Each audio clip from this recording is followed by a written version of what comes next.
Saat ini di Indonesia jumlah lanjut usia atau lansia terus mengalami kenaikan tiap tahunnya.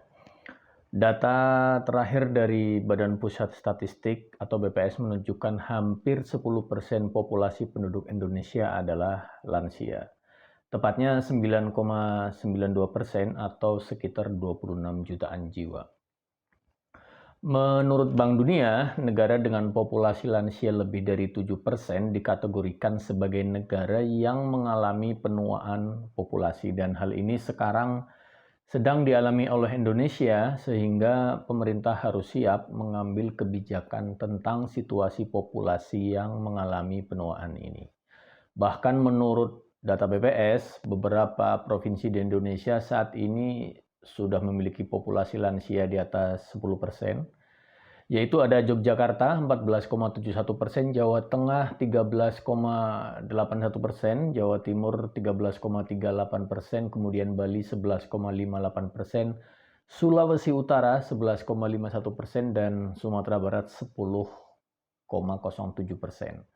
Kondisi ini akan terus meningkat dan akan mencapai puncaknya pada tahun 2050 nanti, di mana diprediksi seperempat populasi Indonesia di tahun tersebut nantinya adalah para lansia.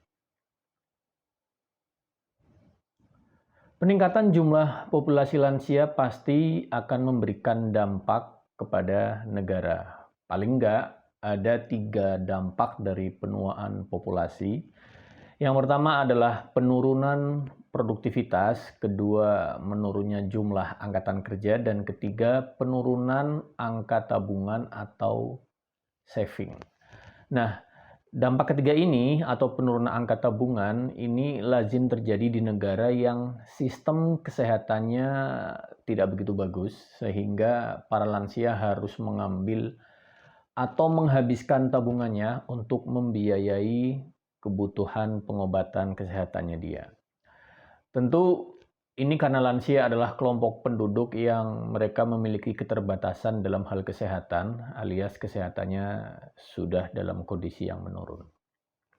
Ketiga dampak ini kalau tidak diantisipasi oleh pemerintah tentu akan berimbas pada perlambatan pertumbuhan ekonomi, utamanya dari dampak penurunan produktivitas dan juga dampak penurunan jumlah angkatan kerja. Jepang dan Singapura ini adalah dua negara yang sudah mengalami salah satu dari dampak adanya penuaan populasi ini, yaitu mereka mengalami kekurangan jumlah tenaga kerja. Tentu karena dikarenakan jumlah lansia di negara tersebut ini cukup besar. Akibatnya, dua negara itu harus mengimpor pekerja untuk mengatasi kekurangan tenaga kerja di negaranya, dan bahkan berdasarkan laporan terbaru dari PBB, epicentrum penuaan populasi dunia ini memang berada di Asia Timur dan Asia Tenggara. Pejabat di jajaran menteri saat ini juga cukup didominasi oleh para lansia. Jumlah menteri yang berumur lebih dari dan akan berumur 60 tahun di tahun 2021 ini ada 43% dari keseluruhan jumlah menteri yang ada. Juga ada lagi 20% menteri yang pada tahun ini berusia 59 tahun atau akan memasuki usia 60 tahun pada tahun depan. Sehingga jelas tahun depan lebih dari setengah menteri adalah lansia. Dengan situasi seperti ini, di dalam kabinet seharusnya banyak kebijakan yang pro terhadap para lansia, tapi faktanya berdasarkan catatan yang ada, jumlah kebijakan yang pro lansia ini masih belum banyak. Bahkan pada November tahun 2020, tahun lalu gitu ya, melalui peraturan Presiden nomor 12 tahun 2020, pemerintah justru membubarkan Komnas Lansia. Kemudian lebih lanjut lagi, masih berdasarkan data terbaru dari BPS, jumlah lansia yang berada dalam kelompok penghasilan 40% terbawah itu ada sebanyak 43,36%.